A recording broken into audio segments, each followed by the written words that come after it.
Bet Online is the world's most trusted betting platform and your number one source for online betting. From the earliest odds to in-game live betting, Bet Online provides you with all the action and the ability to watch the games as they happen. With the largest selection of odds on everything from football, NBA, and college basketball, NHL to UFC and MMA. Head to Bet Online today to get in on all the action with America's most trusted site for online wagering.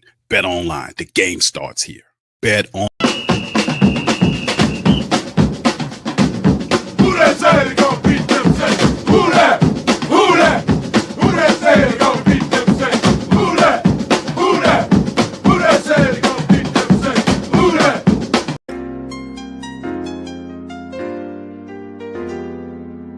Yeah. Boogie like Benson, I'm a who that. I'm a who that. Long as I'm living, I'm a who that. Lose or winning, I'm a who that. Sports Coma, yeah, this is where we do that. Where we do that, where we do that, where we do that, where we do that, where we do that. Boogie like Benson, I'm a who that. I'm a who that. Sports Coma, this is where we do that. Where we do that. Welcome, welcome, welcome. Somebody please better help. Running this thing like Elf. I thank God every day I'm not a felt. Go to YouTube live with Big Q and the guys. If you ain't ride or die, the bandwagon get flipped. Been marching in, that was way for the ring. I was yelling out your shame for the championship. Bucking on town, duck down. Falcons, pluck, get shut down.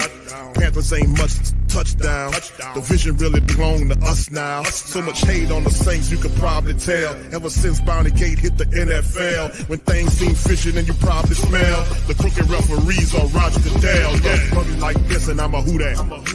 Every day I'm living, I'm a who that. Lose or winning, I'm a who that. It's the Sports Coma, this is where we do that. Where we do that, where we do that, where we do that, where we do that, where we do that. Boogie like this and I'm a who that. It's the Sports Coma, this is where we do that. You're listening to the Sports Coma with Big Q and the guys on the PRO Media Network.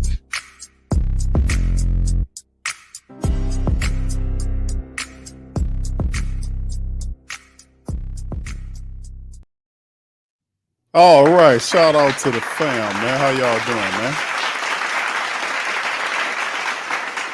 Man, listen, we up in this thing. Welcome, welcome, welcome. And now rocking with the Sports Coma with Big Q and the guys, where we have intense, entertaining, educating, and enlightening sport talk from your favorite sports fam. Shout out to you guys. Appreciate y'all for being in the live. Big ups, big ups, big ups. Appreciate y'all, man, on this hump day edition of the Coma. This one's called Loomis. Good chance to return as a general manager. Y'all know what this is. All right, so big ups to the fam, man. There's a poll question there, man. Feel free to engage and check out the poll, man. Right now, the question is, who do you think will be the GM in 2025? There are 4 options there.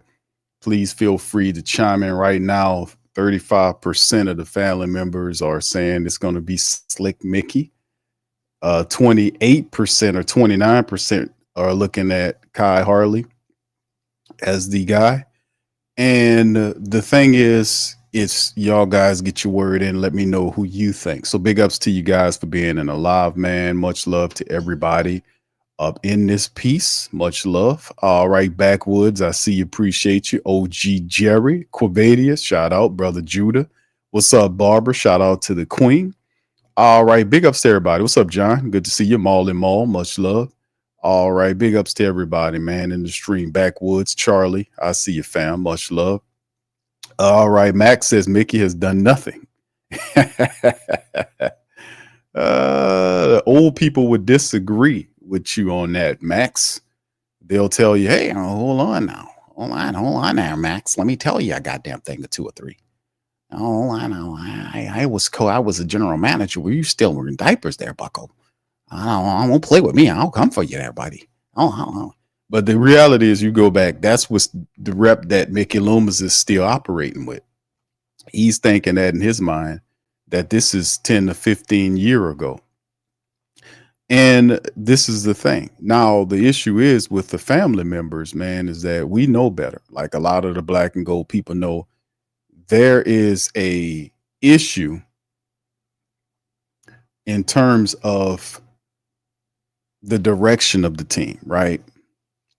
Over the last 4 years, the Saints they're on pace to miss a fourth year of not making the playoffs, which means you're headed in the wrong direction. We got a bunch of players here, older players, and it's simply not working out. So usually there's some course correction that need to be made, but it takes a captain or somebody at the head of the ship that's willing to have some accountability here and make the proper calls. So we'll go over this article right here. We'll talk about the injury report right quick. I won't hold you guys for very long on this stream. But Max is right. Mickey has done nothing except prove he's nothing without Sean Payton. That is clear as it can get. That is veritas. That is true. L Dub, shout out to you, Big Velly. Be great, Josh. Big ups to y'all, man. Louisiana, man. Much love, fam. Appreciate y'all for being in the live, man. So anyway, let's kind of get at this right quick, fam. Let's get at the injury report here for the black and gold, the first one of the week heading into the Giants matchup. 12 Saints reportedly on Wednesday's injury report. Of course, Taysom is done for the year. We got that news earlier as well, that Taysom is done for. He's out for the rest of the season with that horrible leg injury. Cesar Ruiz is under concussion protocol. He had an issue there. He's out. Nick Saldiveri is also out with a knee issue. Juwan Johnson limited with a foot. Eric McCoy, good news on him. He is playing with a groin issue. Bub Means with an ankle is limited. Foster Monroe has a shoulder issue. Lucas Patrick has a calf that he's limited. All limited players. Passanio is fully practicing. The thought process is that Passanio will come back this week against the Giants. Coming back from that Achilles. Tyrann Mathieu forearm is fully practiced. Kendre Miller is on pace to come back too, just in the nick of time with Taysom being out of there. We're going to need his production as well as Jamal Williams if they ever decide to run him. So he's coming back from the hamstring issue. Pete Werner with the hand also fully practiced. Of course, we take a look at the other injury report with the Giants, and this is a few things they have. Tay Banks, the defensive back, is DNP'd. So is Jermaine Elu Manor. I hope I said that right. The offensive lineman with a quad issue. Evan Neal, the big offensive lineman, is DNP'd. So is Raheem Nunez Roches. He's DNP. Linebacker Bobby Okereke. Hope I'm saying that right. DNP. And then, of course, limited. You see guys there. DJ Davidson, Tommy DeVito, who is the quarterback with a right form. He's limited. We'll watch and see what goes on with him because he's a spark plug for the Giants. You know, he has that sparky nature. I'm not saying that they'll beat the Saints, but he gives them a little spark there. Bryce Ford Wheaton, the wide receiver, has an Achilles issue. He was limited. Deontay Johnson, the linebackers, limited. And defensive lineman Jordan Riley with a knee was limited. So the Giants are a 2-win team, and the Saints will be favorites in that game to take care of business against said Giants, right? So that's the injury report for Wednesday, man. And very interesting, man. But to have McCoy on pace, Kendre Miller with losing Taysom, getting Kendre back, Eric McCoy, Lucas Patrick, and we got to keep it rolling, fam. We got to keep it rolling. Injuries, not indicative. It's always a ever present thing with physical football, basketball. It don't make a difference whether you the Saints or the Pelicans. You're going to deal with some injuries. It don't make a difference. That's why you have to construct these teams and build them correctly so that you can absorb as many of these injuries as you can. You have to really stay up on the cutting data. Your medical staff has to be top notch. And when stuff like this starts hitting, you need to get proactive. Like I was saying with the Saints stuff, we're saying this because they have a history of falling behind when it comes to all of this kind of stuff. Too quick to call. It's too quick to get right into the injuries, excuses. I don't want to hear that. I don't want to hear it because everybody has flipping injuries. Everybody has them. Everybody has to deal with them. And how you deal with them will dignify or signify rather how successful you are as a football team, basketball team, baseball team, don't make a damn difference. Everybody got to deal with injuries. It's how you maneuver through them or around them.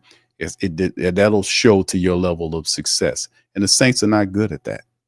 They're not good at adjusting for injuries, because if injuries are hitting you, you need to start moving people in and out of this thing. When the bye week was here, why wasn't there anybody being brought in here during the bye week? Wide receivers, offensive linemen, sitting up here saying we're going to get this guy back. There is no guarantee that if you have an injured player that comes back, that same injured player can re-injure himself and end up losing time after the fact.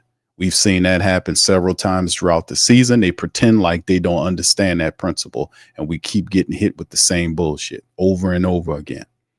It's really stupid. Really, it is. And the thing is, it's always an excuse to how you perform, but when it come down to getting that money, when it's time to put money in hand, there ain't no damn excuses then. We don't give them out excuses when we forking over tens of hundreds of millions of dollars to dome renovations so they can make tens of millions to billions of dollars. We're not late on our payments. Although the Saints was late on theirs with that $20-something million payment that they had to go public to shame them into paying. Yeah, we as the taxpayers are not late on our payments. The dome lights are still on. The dome water still, all the utilities are paid for by you. So it's just very insulting, but come with the bullshit injury thing that you can miss me with that. Totally miss me with that. Anyway, let's move on, man. This is the name of the show right here. Just to break this down, the insiders believe Mickey Loomis has, quote, good chance, end quote, to return as Saints general manager. Let's get into this article. 2024 season has caused some turmoil for the Saints. That's an understatement of the year right there. But it sounds like general manager Loomis' job is safe for a time being. On Wednesday, ESPN's Jeremy Fowler reported, quote, the early belief among league insiders that Mickey Loomis has a good chance to remain as general manager. That's not 100%, but that's what people know on these sort of things are predicting. Now, let me say this as I am known to say. Remember, go back in your great Saint think tank genius memory and remember when Dennis Allen was still here and they had people saying that word on the street, well, not word on the street, because that's usually what I would say, but they were saying insiders are believing that they know these people and that Dennis Allen was not going to go anywhere because the Saints hadn't fired somebody since I don't know when, since the mid 80s or some bullshit.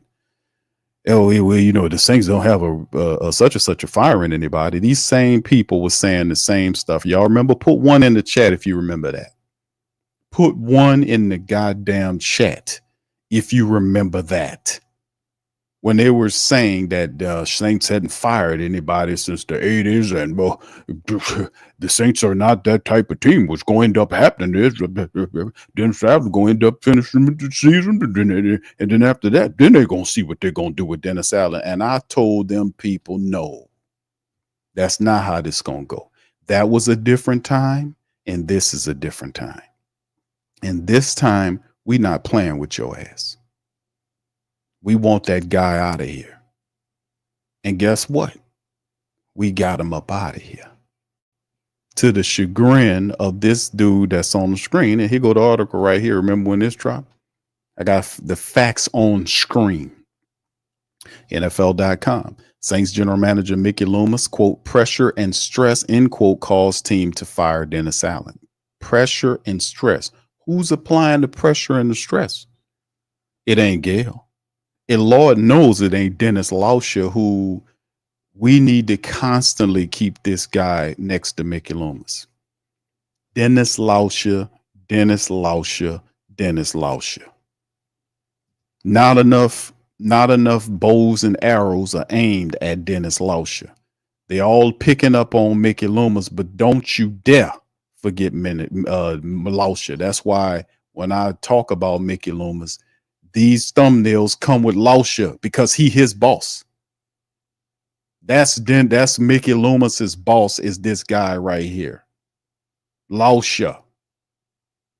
Dennis Lauscher, who's the president of the Saints. He's the president of the New Orleans Saints, and he's the president of the New Orleans Pelicans. And he don't know shit about either one of these professional teams. He's an accountant. He should not be the president of a professional football or basketball team. He's not qualified for that. If Mickey want to talk about qualifications, that flipping guy is not qualified for that. He's not qualified to be the president of a professional football team, neither basketball team.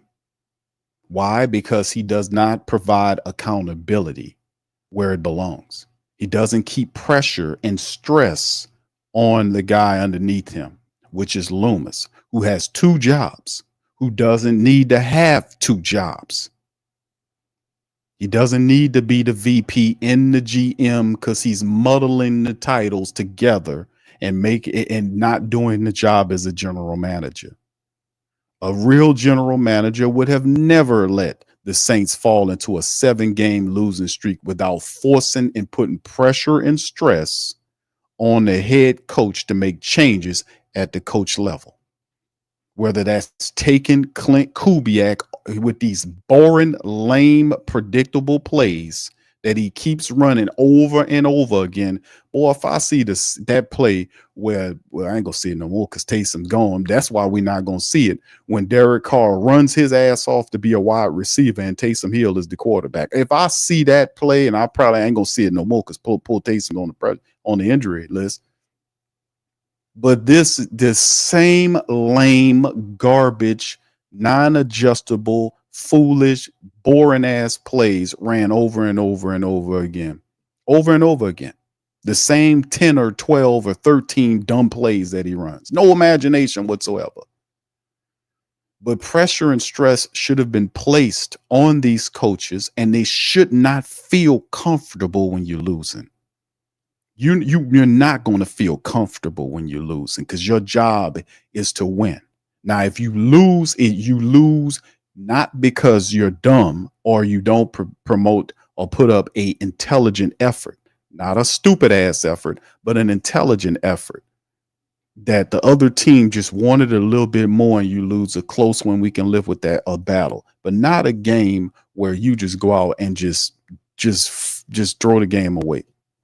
Because you can't execute a play, you can't execute a block consistently, and it's just below the standards of what we established here. Because the bagheads, they came here and they set the first guard to run all this out of the way. Because that guy back in the day was running this team, wanted to just make money. He just wanted to prop his ass up there and make money, and the people got fed up with it and says, "Man, we ain't giving you nothing."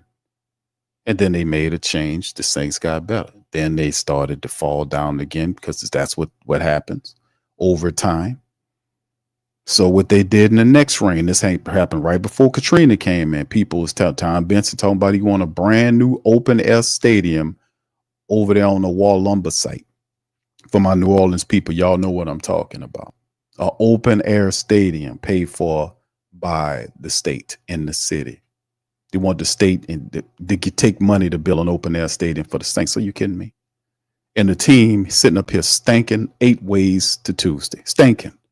People was telling them, don't you dare. And the city, the state was they were thinking about giving it to them. And there was a backlash, big backlash. Don't you goddamn dare do that. And they backed off. But he was threatening to move that team to San Antonio to play him in the Alamo. He was threatening all kind of stuff. He ain't moved. Saints, the family members ain't budge on it. What changed was Katrina came in. When Katrina came in, it destroyed the dome and the arena, and it took not only state but federal money to fix the dome. And really, one of the last legs of it was this leg we just seen with another $500 million, $500 million, $250 million actually. A little bit more than $250 million to finish the last legs of renovations on the New Orleans Saints, so you can have side panels and escalators up there and more areas where you can spend your hard-earned money on these stupid $20 nachos and this $15 beer and whatever else bullshit that's going on. So you can sit up there and watch them lose game after game and give a half-ass approach.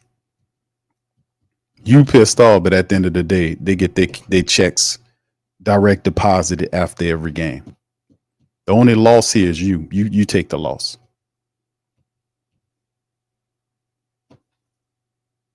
But when we call you to win, you're gonna win.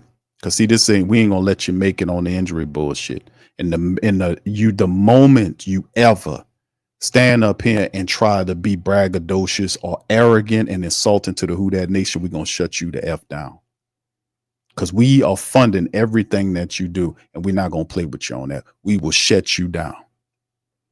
So when I started talking, a lot of Who That's, everybody started riding, they started realizing, and this is what you see on screen, that Mickey Loomis, pressure and stress caused team to fire Dennis Allen. Not pressure and stress. The mighty Who Dat Nation spoke, and she heard it, and she said, put that effing guy on the street right now.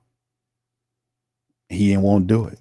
You overran his power. Yes, his power, whatever little power he got over there, the VP and general manager power wasn't enough to stop Dennis Allen from getting fired. That means you exerted your power and put that effing guy in the street. He didn't like that at all. He petty. He still ain't got up there and talked to Abel. He's still talking to Mike Hoss. We listened to the interview he did yesterday with Mike Hoss. We reacted to that on the Patreon special. Went over that. Still not messing with Bobby Abel, because Bobby Abel there tells him things that the Who Dat Nation wants to know about. So he goes to softball Mike Hoss and gets asked silly ass questions that we don't give a rat's ass about. The Saints is a 4-win team, and Hoss is giving him comeuppance for something. What are you giving? Just what are we doing?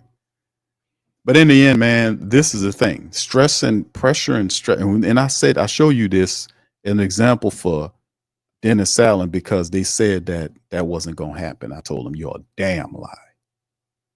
When the people get fed up, everything stops. We'll grind your what is it, $5, $6, $7 billion operation to a damn halt. We'll grind it to a halt. You can't beat us. And I told them that. I kept telling them that. I kept telling the Who Dat Nation where your power resides at. And this is veritas. Y'all remember, let this sear and burn into your memory about you had a direct effect in firing Dennis Allen over the top the VPGM who didn't want to get rid of him. You did this. So anyway, to get back to this, I kind of compared the two for a reason. The reason is the same people that was saying that Dennis Allen will be here for the rest of the year are the same people that's saying that to Mickey Loomis.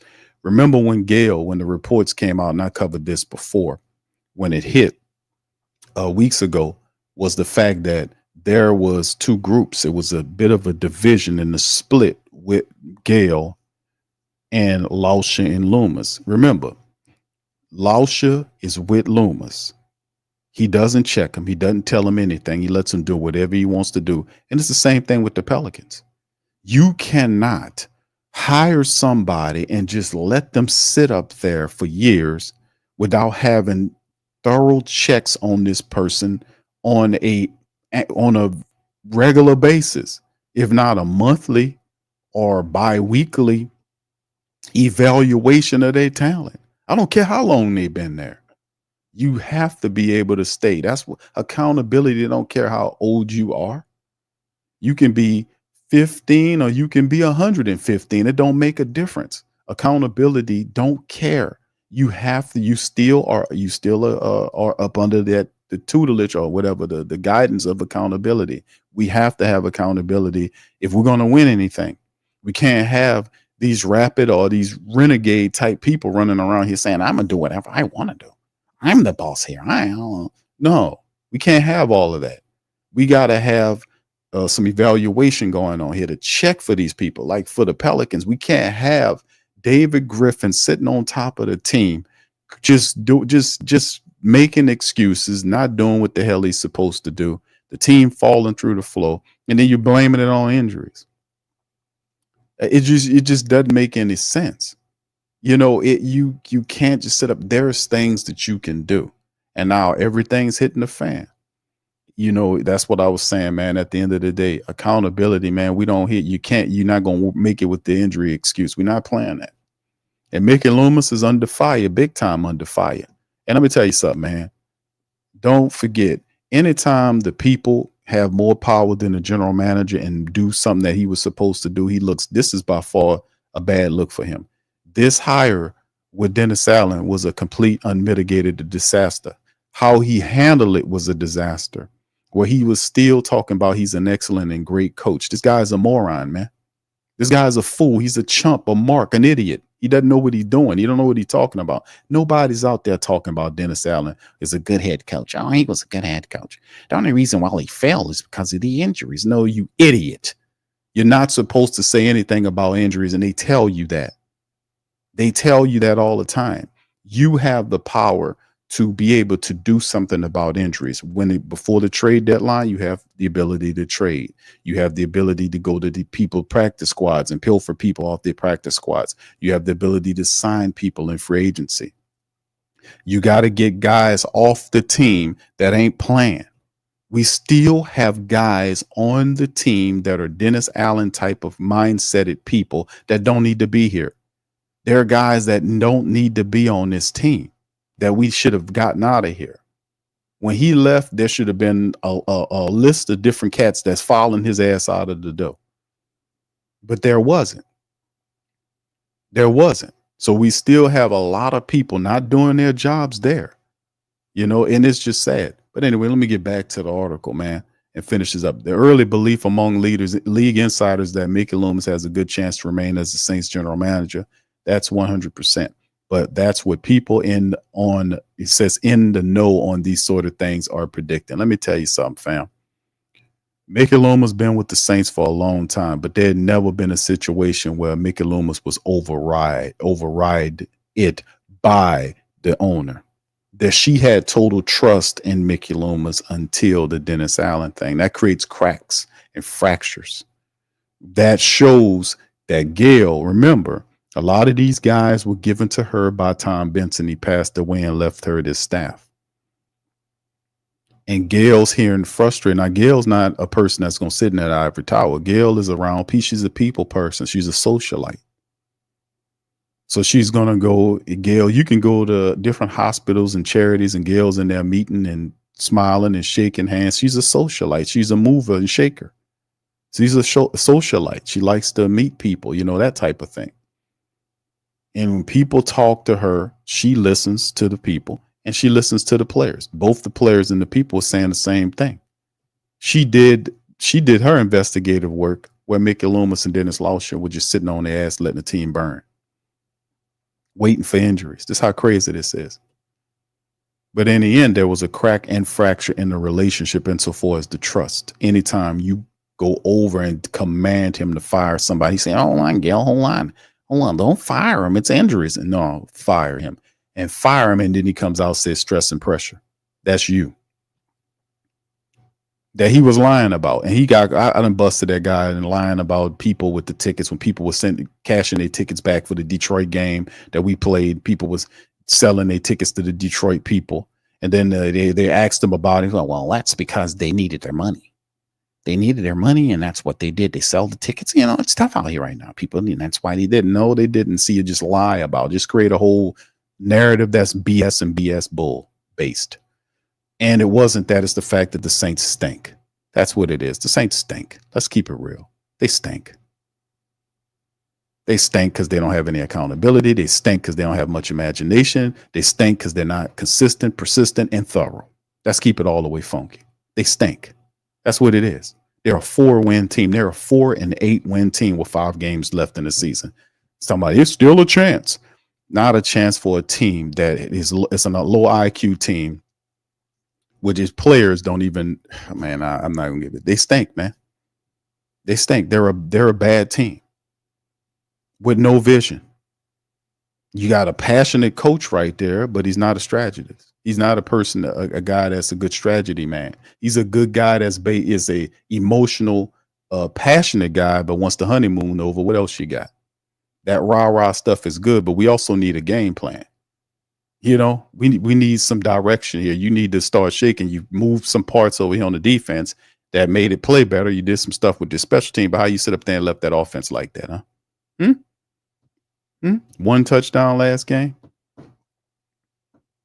How you left that offense like that? Why you didn't do something about that offense when you walked in the door? Oh, the offense is good. No, it ain't. Offense is not good. Been saying it for a while now. The guy is non-imaginative. He keeps running the same plays over and over again. He overuses his players over and over again. It's just, and if I can see it and you can see the same plays are being run, guess what? The defenses can see it too. We don't adjust well, especially in the second half. The Rams adjusted and just bullied the hell out of the Saints. I mean, it's just what it is. It's a low IQ team that stink. You got players that's on there that ain't supposed to be on there. They got guys that shouldn't even be having an NFL check from us that's still on the Saints team. Why is Ali Udo still there? Why is Cedric Wilson? They caught one pass. That you mean to tell me we can't find another player on free agency that can help us in the speed department? Why are we still messing around here? I would rather have Mason Tipton out there than have that out there. At least I know I got a guy that can run and do something. I mean, he a rookie, but I know his ceiling is just what it is. He'll get better. Well, free agency, regardless or not, we need other players. We need more than what we have because we're not doing it with what we have. We just need to motivate these guys. That's what it do. I don't need how. The ultimate sense of motivation that I can give an NFL player is to pay the son of a bitch. That's what I can do is pay you. You're in the NFL. Unlike a lot of people out here that might have to work at a factory. They might have to drive trucks. They might have to work on the railroad like I freaking did for years.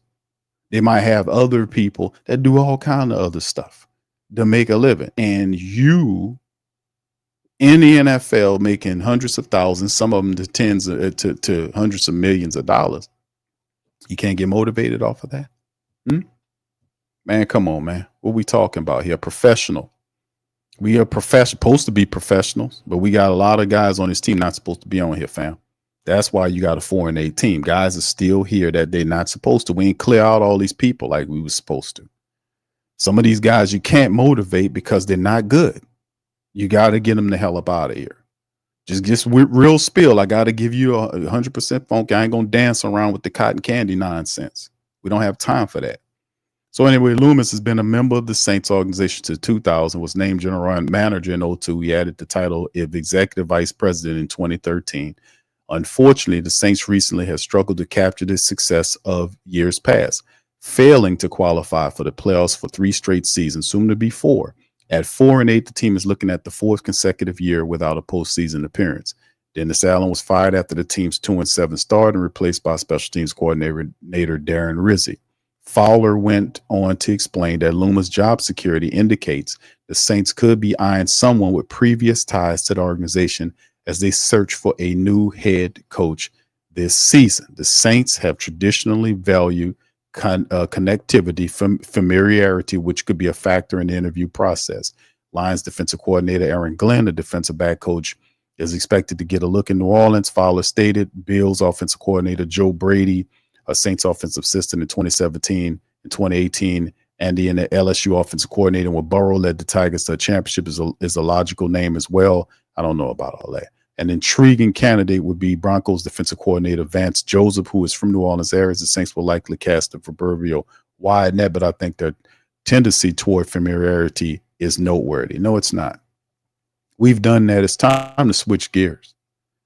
We've done the familiarity thing. That's how we got Dennis Allen. See what I'm saying? If Mickey Loomis is the guy making these calls here, we're like, oh, hold on. We can go with somebody we know. No, you need to go with somebody you don't know. You need to break this thing open, man. No disrespect to Coach Glenn, because I think Coach Glenn would do a decent job. But we got to try something else. We got to do something else, man. I would prefer to have an offensive-minded coach to run the Saints, to be over the Saints. I would prefer to have an offensive-minded coach. Problem with the Saints have been offense. We hadn't been able to find a guy with some imagination and some real accountability. Some guy that know what the hell he's doing, a guy that can adjust and adapt.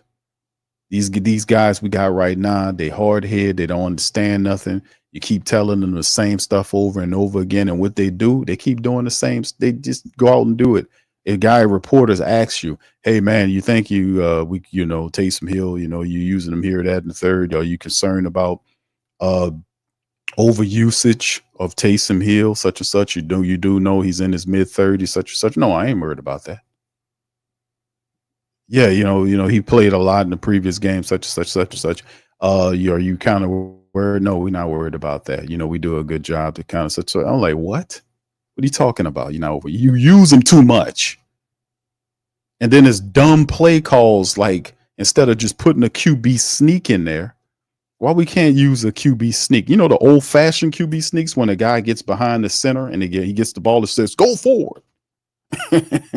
Remember the QB sneak? The Rams did it to us twice last game, and they did it well. Each time they picked up 3 to 4 yards. So I mean, can't we do that?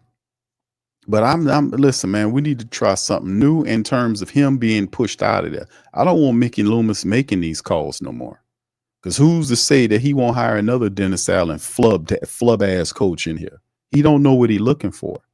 The whole thing that happened with the Sean Payton thing, his whole little hat rests on, I chose Sean Payton. Actually, it was Tom Benson. You just conducted the search. And then he whittled them down. Tom Benson interviewed the guys that he liked. And he chose Gary Kubiak. And I told the family members this. I say this all the time. I don't romanticize no history. Why should I? I tell it like it is because that's the truth. He chose Tom Benson. Rest in power. He chose to go with your boy, Gary Kubiak. That's what he chose to do. And guess what? Gary Kubiak says nope. Because Tom Benson didn't want to pay the man the money the Houston Texans was looking at doing. So at the end of the day, it didn't work. So they went with Sean Payton. And Sean Payton, that's how they got him. It's really not what it is. All right, anyway, so we'll be that. Look at my boy TJ. Shout out to my dog TJ. All right. So anyway, this is the Saints will be in action on Sunday in a winnable game against the Giants, who are tied for the worst record at 2-10. All right. So anyway, that's a little something on this cackling hyena right here. Oh yeah. Hold on now. Number 9. So anyway, listen, fam, all I can say, man, is that over the last few days, games, or years rather, this is what it's looked like here. If you look at it, the Saints 9-8 in 21, 7-10 in 2022, 9-8 in 2023, 4-8 2024. Going in the wrong direction, baby. You're going in the wrong direction. And the reality is, how can we change and fix? Well, it takes money to fix things. This year, the Saints are up by almost $4 million in 2025. When a year change, this is what they'll be facing. The number in red, 62.8, almost $63 million in the hole. The Saints are. That's by far like 20 plus or more mil than the closest to second team. This is what we consistently been doing. There was a year, a couple of years ago, where the Saints were $100 million in the red.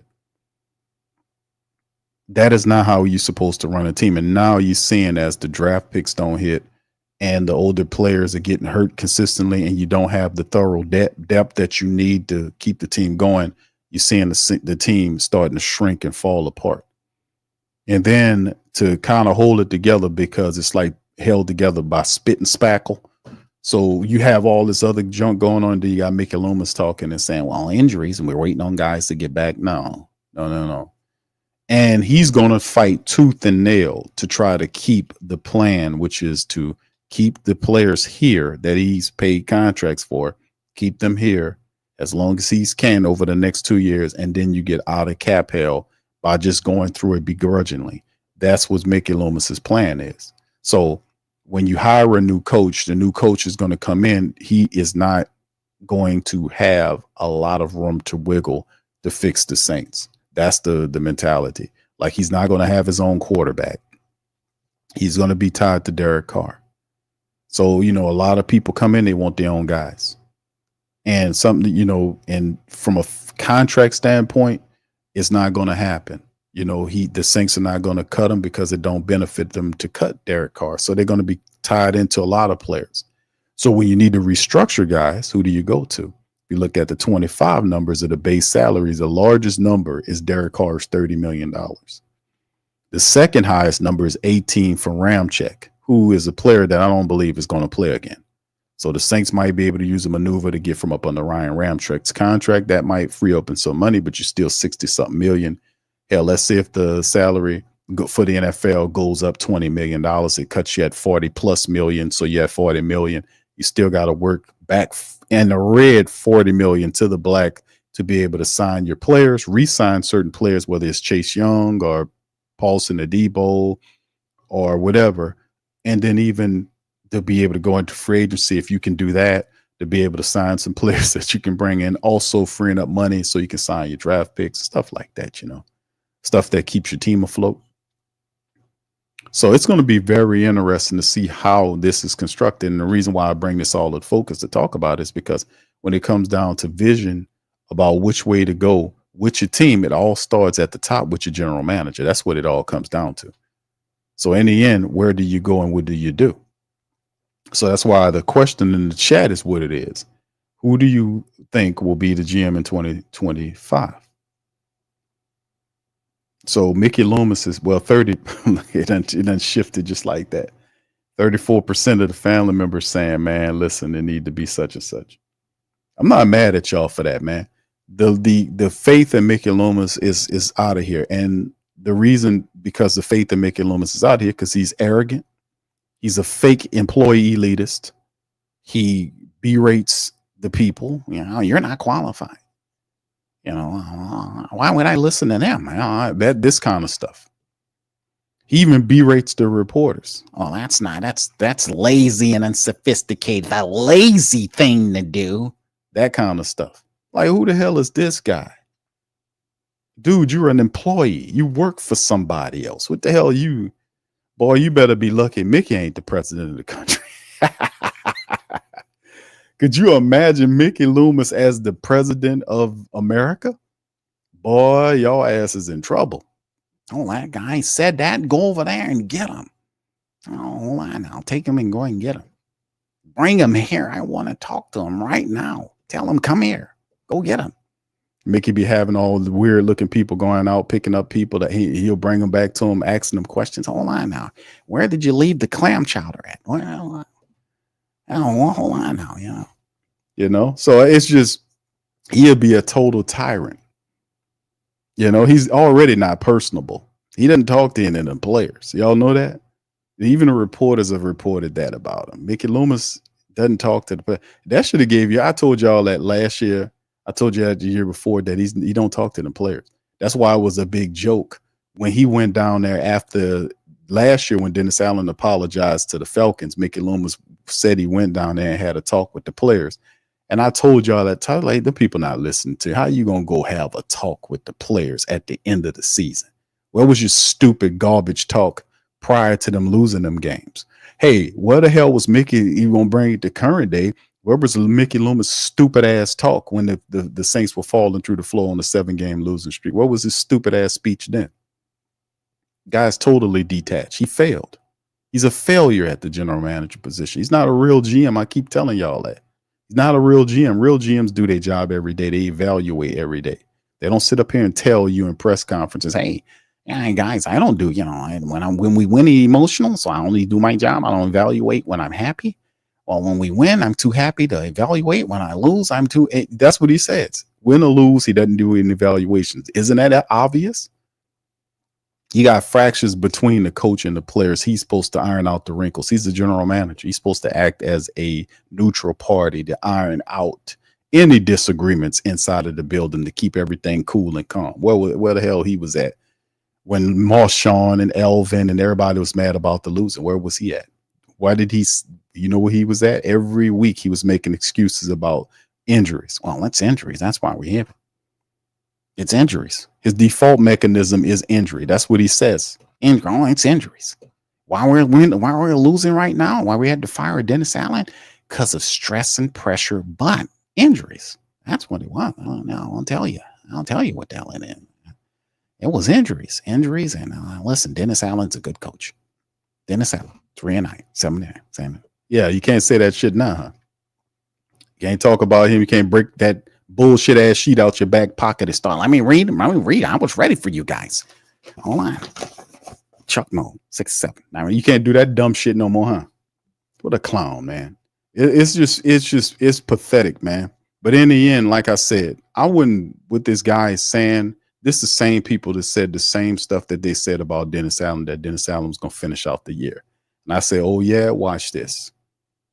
Y'all looking at it like this is something from the past where you can just do anything to the Who Dat Nation that you want to do. And I'm telling you, you're not doing that no more. I'm telling you, and I've been saying this now for a while, that a change has happened. That we not giving up our hard-earned money. You got to earn it. We're not giving it to you because you spoiled, you're rotten, you're arrogant, you're disrespectful, you're fat, you're bloated, and you're disgusting. And on top of that, you're a big dumbass loser. So in the end, we're not playing with y'all with this. The ride or die is also smart as hell. They don't tolerate disrespect from employee ass tyrants who want to sit up here and pretend like they something more than they not. Well, we flexed our power on your ass, didn't we? Huh? You wanted to keep that rotten possum on top of the team, but guess what? Guess who she listened to over you, and she been knowing you supposedly been given over fire by her husband to your ass. And guess who she listened to? The Who Dat Nation. We ran that possum out of here despite your wishes. And we ain't done yet. We ain't done yet. Just like we got rid of the possum, you're going to get a change too. We're not playing. You know why? Because we know our power. We know where our power resides. And as long as they want this, you're going to behave. You're going to act right. That's the message. And I'm so very happy that it's spreading. And we changing some narratives, Who Dat Nation. Let me tell y'all something. We changing narratives. We're changing narratives out there. They say, oh, well, Q, they're going to do whatever they want to do. They ain't going to listen to the people. Oh, yeah, look what the hell happened. I've been telling y'all that, man. We're not playing with these people no more with this bullshit. You're going to win or you're not going to get this. You're going to get your ass up out of here. That's what you're going to get. And they think it's a game. So we email, you call, and we stay on their necks. And this will happen. We get what we get because I understand the power. This is all that shit fake. They get everything from you. If you didn't give them nothing, them people probably would starve to death, man. All they know how to do is come to you. They come to you for everything. We just generous to a fault. Being a ride or die don't mean to being a big dumbass that give your money to people that's disrespecting you and not trying to put out a good product to earn your money. Family, let them make them earn it. And do not be quick to run back to them because they win a few games here or there. Make them do this over a long period of time with a list of demands. Just like our demand was to get rid of that funky possum, we got them up out of here, backstabbing and doing weird ass shit. Got them up out of here. Apologizing to Falcons. Sitting up here apologizing to the Falcons, and he ain't never apologized for you for one goddamn stinking ass loss he had here. None of them apologized. Did Mickey Loomis apologize to him? Are you to how he hired this bastard? He never apologized for that. Still calling him a great. Oh, he's a great coach. Idiot, chump, moron, simpleton. But in the end, at the end of the day, a ride or die does not mean that you some dumbass person that just going to give your money regardless of what the product is. We don't play that, man. We don't play that. We're not doing that anymore. You're going to earn this money. You're going to earn it the right way, or we going to shut you down. Bottom line, we ain't playing with your ass no more. Enough's enough.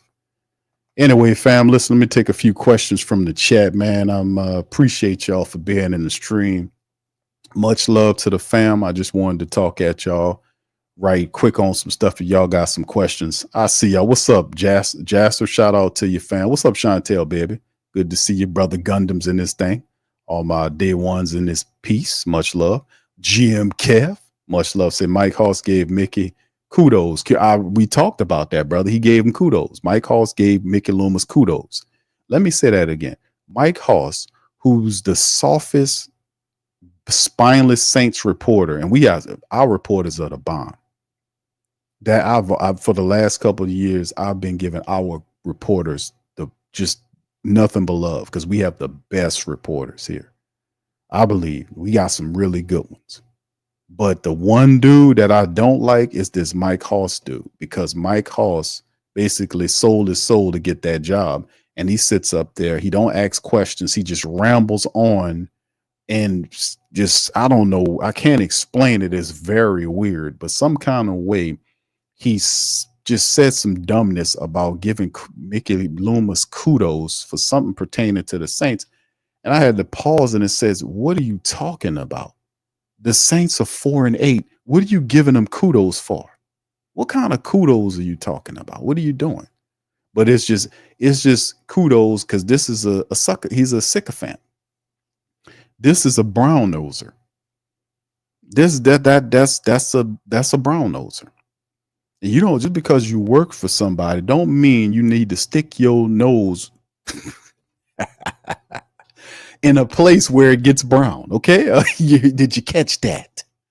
You don't have to put, and I don't want to be too graphic on it, but the reason why they call brown noses is for a reason. They put their nose somewhere where it's going to get some brown. All right. Let me understand you. Let me get that clear.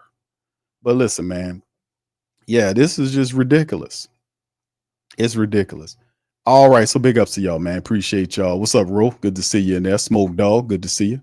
He said Loomis needs to be gone. Stop playing. Yeah. Mickey Loomis, bro, let me tell you something. If we had a real president, and see, listen, I'm going to say it again. Just don't focus on Mickey Loomis. We have a whole stinking president of the Saints on top of the team.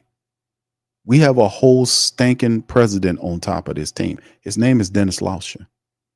So it's always the talking point, I guess, for lack of better words, is to go ahead and make Loomis. And I understand it, but I want to add somebody else to the stinking ass party, and that's Dennis Lauscher. So put Lauscher and Loomis together. I'm going to keep saying it over and over again until it becomes what it's supposed to be. He is the highest ranked member of the New Orleans Saints executive team, not named Gail Benson. He is literally the right-hand man of Gail Benson. He is Mickey Loomis's boss.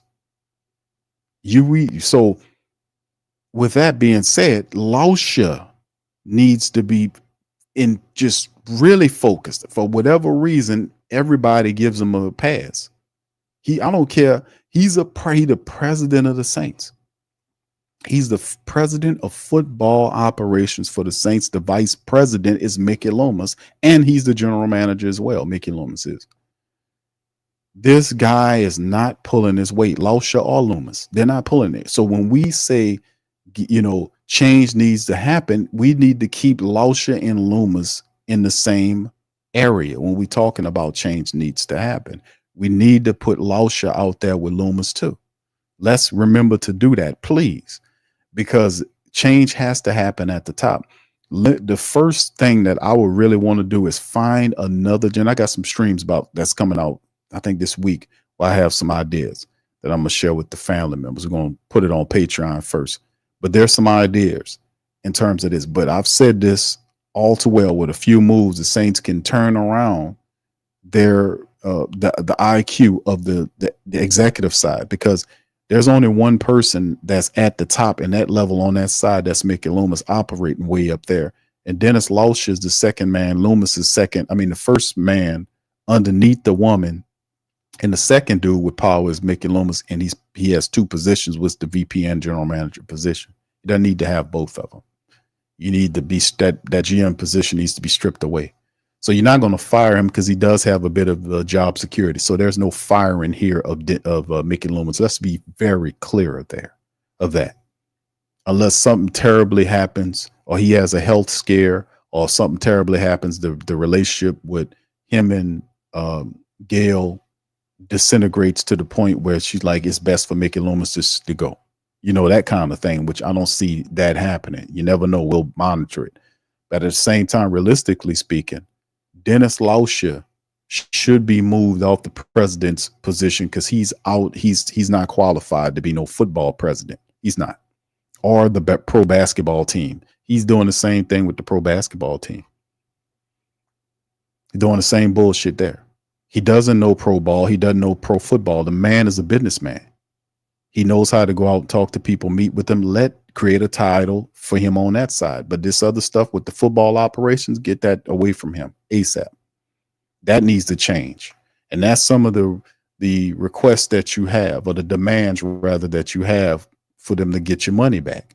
Like, man, we're not respecting, because listen, even if they talking about hiring a new coach, that don't fix what we got. We got a problem with Mickey Loomis. He doesn't come with any oversight.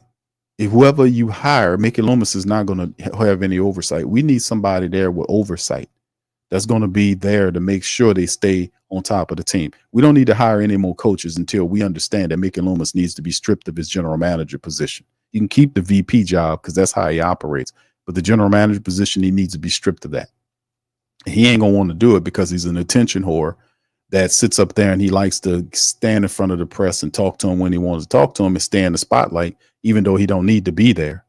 But at the end of the day, he needs to be stripped away of that general manager job, and the president, which is Lauscher, that job needs to be pulled away from him. He needs to be rebranded something else, like the chief business person or whatever you want to call the dude.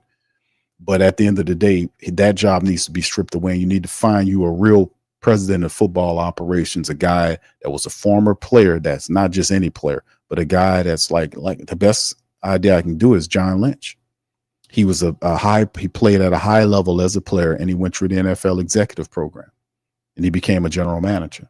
That type of player. And I'm pretty sure they got some options out there. That's where you start, and also stripping away the general manager and giving it to Kai Hartley. I'm for that, and let Kai find his own head coach without always talking about, hey man, let's go and find somebody we dealt with before. No, we need to break that. That's Mickey Loomis old ass bullshit thinking. He keep doing the same thing over and over again because he can't counter up any imaginative new movements that can happen, because he old fuddy-duddy. We need to get him, in terms of him, we need to stop that. We need to break that trend, because I don't trust his decisions. He's not accountable, and he don't know what he's doing in that world. So, and I already know that a lot of the stuff that we giving him credit for in terms of with the Sean Payton style was all Sean Payton, man. All Sean Payton. Sean Payton was telling him what to do, and he was doing it. He was a gopher.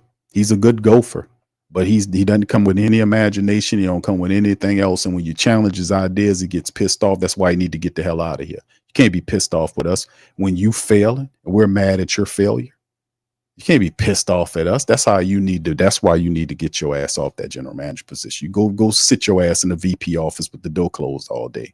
We need somebody that can go out here and talk to these players and mitigate and iron out wrinkles between coaches and players, and not just sit in your office while the goddamn team burn on a 7-game losing streak. But that's a general manager. That ain't no general manager. Chantel says, Q, why don't the Saints try to get Ben Johnson from Detroit? I think he would be a good coach. Saints need a Mike Tomlin type coach. I'm for that. Ben Johnson would be an excellent choice. Thank you, Chantel. Thank you. Get fucked too kind. Thank you, Chantel. Appreciate that, Queen. But this is the thing with the Ben Johnson. Ben Johnson's going to have options. There's a lot of teams out there. He's going to have options. And the Saints are not as an attractive destination as we would like to believe that they are, just to be honest with you.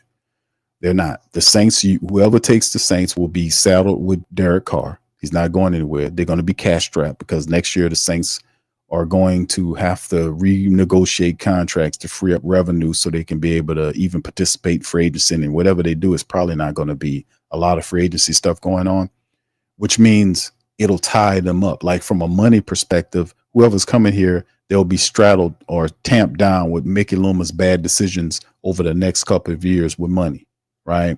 And in the third year, you'll see the money go up. By that time, all these guys will be gone. All of the Taysoms and the DeMarios, the Cam Jordans, and all these guys, they'll be off the team. So you have basically a new team anyway.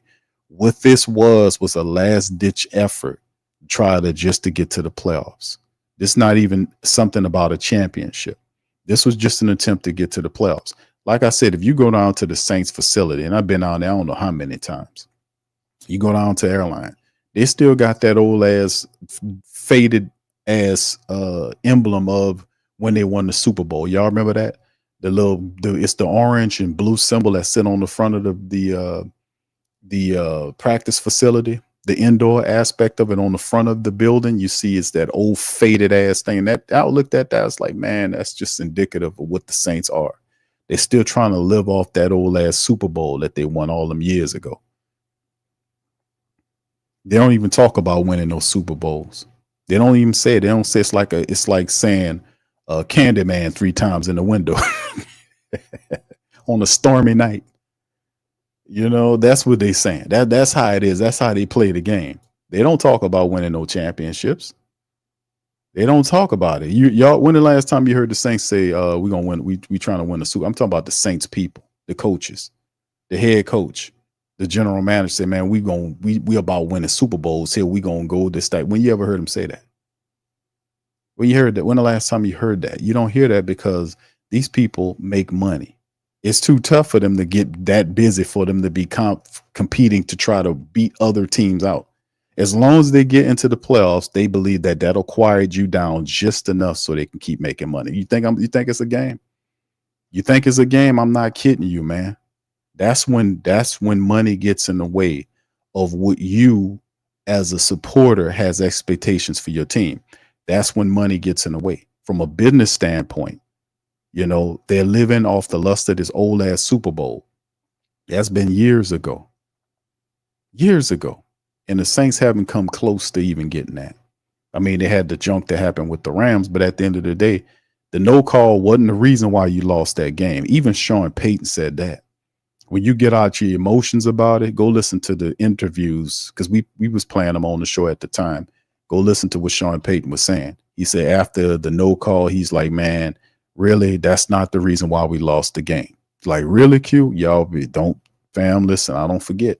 Remember Adam Troutman dropped that, not Adam Troutman, what's the boy name? The tight end, that big goofy ass tight end we had. He went to the Rams. What's that guy name, man? Kevin, who's that guy? Put him in the chat. Y'all know who it is. Remember the guy, the tight end dropped the touchdown pass. It went right through his stupid ass hands. What's the guy name, man? I forgot the tight end we had. But he was a bum. We got rid of him. Was that Kobe Fleener? Well, no, it wasn't Kobe Fleener. It was an undrafted tight end. Dan Arnold. There you go. There you go, OG. OG called it. There you go. Dan Arnold. He dropped a touchdown pass in that game. An easy one. Went right through his hands. Sean Payton was saying that he coached too conservative. On downs where he should have went for it on 4th down, he was playing too conservative, and McVay wasn't. McVay was going for it on them 4th downs. Sean Payton said that. And at first I was a little upset because I didn't like the call, but in the end I listened to Coach Payton and he was right. Like, that's not the reason we lost this game. That's not the reason. Some bitch dropped a touchdown pass, man. In there, I was like, look at this. When you see that happen in the playoff game, you don't drop touchdown passes in no playoff games, man. You don't do that. When they did that, that was a bad omen. And then Sean Payton, like, he was right. On 4th downs, he wasn't going for it. Like, that man, the Rams was playing like they wanted it more than the Saints. And Coach Payton said he was too conservative in that game. That's what Coach Payton said. I agree with him. But Dan Arnold dropped the touchdown pass. That's what the hell happened. But yeah, so I mean, like I'm saying, but anyway, man, all I'm saying at the end of the day is we living off of that. That's old and been, that's a era gone. That's an era gone. We need to compete and we need to keep it real. We're not competing like we're supposed to. You know, we in trouble. We in trouble. We got this guy. This guy don't have any vision, you know, and he basically tamped us down money. So I don't know, Ben Johnson would be an interesting coach, but it's a lot more attractive destinations than the Saints, man. They got teams with money, and he'll have the ability to pick his own coach or work with not a coach, his own quarterback, or work with his,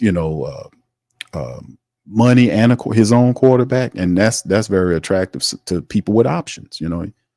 Like, if you're a good looking person, you got options. You don't have to settle for some moose. You don't have to settle for a camel. You know what I'm saying? You're a good looking woman. You don't have to, you got options. You know what I'm saying? You got stuff going for you. You got options. You know, you're successful. You know what I'm saying? All this kind of good stuff. You got options. You don't have to settle for some camel.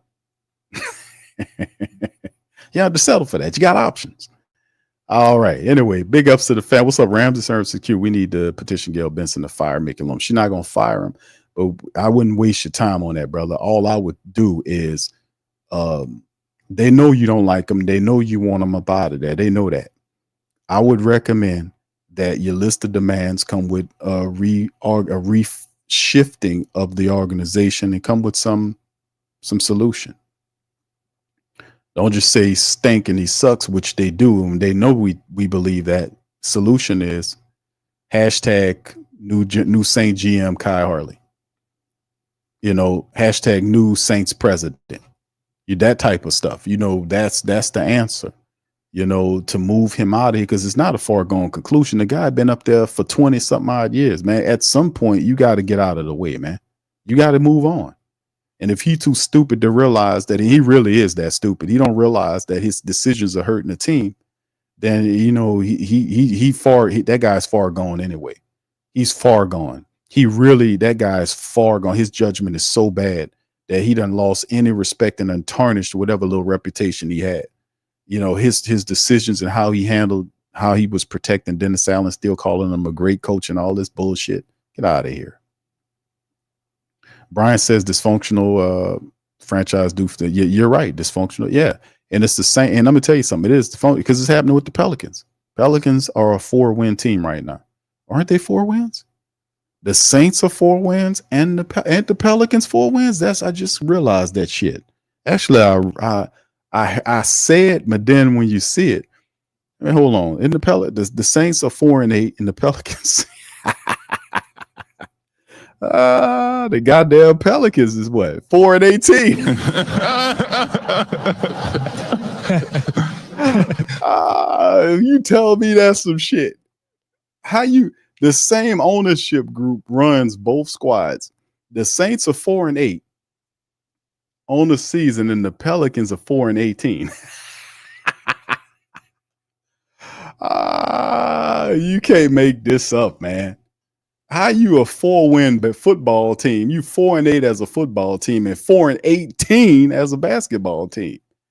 That is funny and sad all at the same time, baby. Devin says, won't Harley still get advice from head coach from Loomis? Nah, he's not a meddler like that. That's the one thing you could say that's good about Mickey Loomis, that even though he's a self-centered jerk, he's not a meddler. That's one thing. He will let you do your job. And that's the problem. He'll do it to a fault. He'll go somewhere and that's what happened with Dennis Allen. Dennis Allen was over his head. And he's still, you know, not going in there, checking him, not making sure he's doing, not just listening to him, but go talk to your players. He wasn't doing none of that. Kai Hartley would do that. Kai Hartley is the exact opposite. He will meet with the players. He will talk to people. He got a good sense of personality there. He knows the culture. He knows the people. Give him an opportunity, see what he can do. You know, and from what I'm hearing, he does a lot of the things Mickey Loomis does with contracts and all that. So, I mean, he knows the game. It's time to let him have an opportunity to take it. Gundam says zero vision, doing the same thing over and over again. Breeze and Peyton covered a lot of pitfalls. They really did. Curly says Drew Brees as a QB coach. I'm not against that, Curly. That would be a good idea if you can get Drew attached. I've often said I would love to have Drew Brees connected to the Saints in some form or fashion, whether he's a QB coach or an offensive assistant, something to that degree.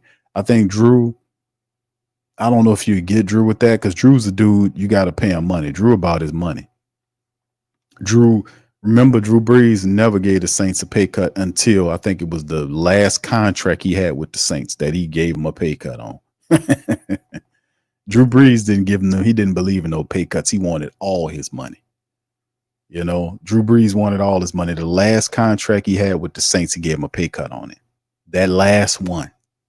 But all them other contracts, man, Loomis said, Drew was all about his paper. And I ain't mad at him for it, mind you, but you know, at the end of the day, you gotta pay him because he got all these different businesses and all this other stuff. He got the commentating job he does. He makes money like how he wants to make money. So if you're going to bring him in, you got to pay him, if he'll take it. English says, Mickey said him and Gail talk every day. A week later, she fired Allen. This is the riff Loomis wants to hide. He was lying about that, bro. And I called that out. Good comment on that, English. Remember we covered this in the stream. We talked about it. He said it in the interview with Mike Hoss. He said, man, he asked her a decent question that time. He said, are you communicating, talking to Gail Benson? That was the second best question he asked. The first best question he asked was to Mickey Loomis, who evaluates you? And you know what Mickey Loomis's answer was? I don't know. He literally said, I don't know, because ain't nobody evaluating them. It's a joke. That's why the team's a joke. It ranges from so above, so below. That's the old great biblical term, so above, so below. The saints are trash at the top, such they trash at the bottom. But yeah, I remember that. Yeah, he lied about that. Not the fact that he talked to him every day. It's the fact that if she was asking about what's going on with the team, and he was telling her, "Oh, well, the injuries is the reason why they lose, and that we're gonna stay. If the Saints fired Dennis Allen earlier, 2 games early, things might be different. They waited. He had to be forced out after a 7-game losing streak.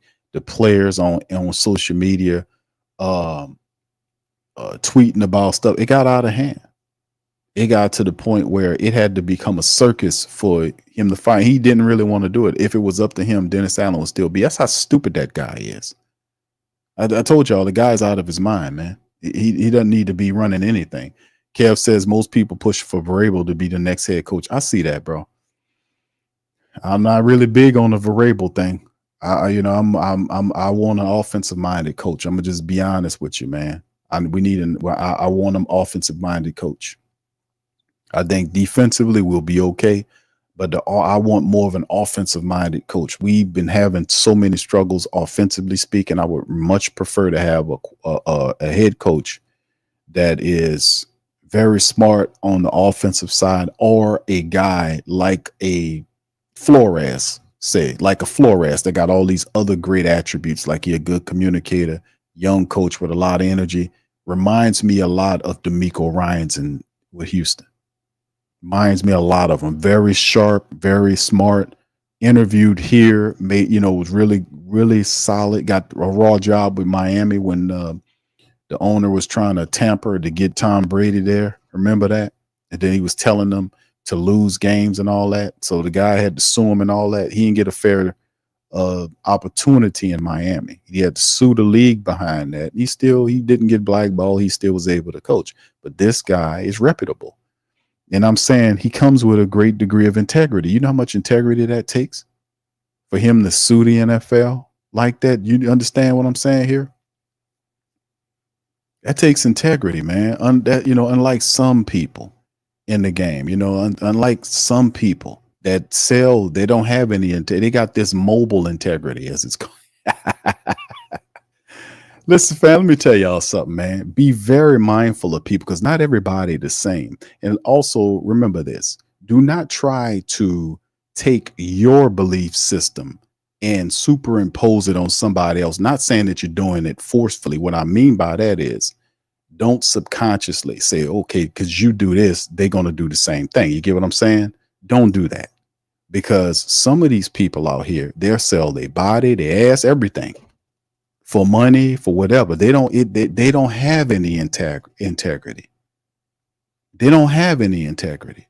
They don't have any morals. They got, and some of them pretend they put on a strong face, but a lot of times, a lot of these people have this weird mobile integrity, fake integrity moral system where it floats here and there. It comes and goes, and it's applicable whenever the situation arises. It comes and goes like the wind.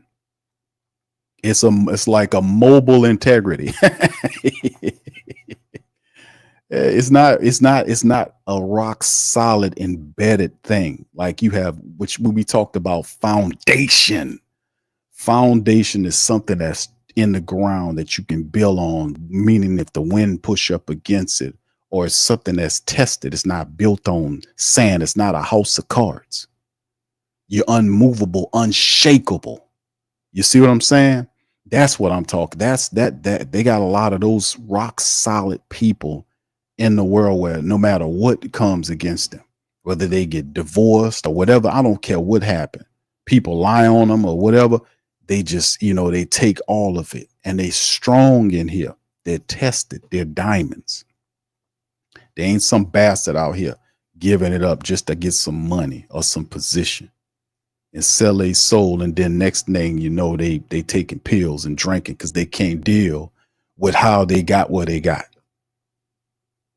I'm just telling you, a lot of that goes on, especially in not just with these weird ass entertainers and all these weird ass celebrity people that climb up there the wrong way. If you do what you're supposed to do and you belong there, you'll get there. But they cheat. So what I say that is, man, you just understand and know that guy did that. That guy put his career on the line. He could have took that money from that rotten owner over there. He could have did that. That's why I got all the respect in the world for Brian Flores, because how many people would have did that? Huh? How would they just been the get along game? That guy was, he blew the whistle and told all that stuff on them and then went and sued them. That was wrong. And then put the teams in the crossfire that was doing that, abusing the Rooney Rule. And when he did that, all the other coaches came out behind him and got on that lawsuit. He did that. I doubt if he'd had done that, any of them goddamn guys would have opened their mouth up about that injustice. But he did that. And then he did that, and still he's in the NFL coaching. That's integrity, man. That's integrity. That's more than I could say than this ugly ass possum we had sitting on top of the team doing weird shit. So in the end of the day, man, at the end of the day, bro, all I'm saying is, man, we need to get somebody here with that type of integrity. It ain't gonna take no for an answer. Who knows that he sees some stuff happen. I gotta be the coach. I gotta go out and iron this stuff out of here. I recognize this guy over here. He can't play. Let me get his ass up out of here. Let me get this judo dude, this Ali judo cat up out of here because he ain't doing shit. Let me get your ass up out of here. You gone. Let me get this other guy out of here. Let me get some people in here that can really help us. That's what I'm talking about, man. All right. Anyway, let me keep it moving. Let me get ready to get on up out of here, man. I appreciate y'all, man. Yeah, I like that though, man. But I like having some, having fam, think about it. You want somebody up here that's a leader. You want somebody up here that's rock steady, that's gonna do not only that's a leader, but somebody that's a good communicator. That ain't gonna grab somebody's stomach when they cursing at them. You see what I'm saying? They're gonna be apologizing to them when they know if the situation was switched, they'd be doing the same thing to them. You see what I'm saying? We don't need somebody out here. Guy walking up to him, cussing him. He gets close up to him and grab both sides of his stomach, some weird shit like that, and tell him he right. And then proceeds to throw his team under the bus and apologize to the team's most hated rival.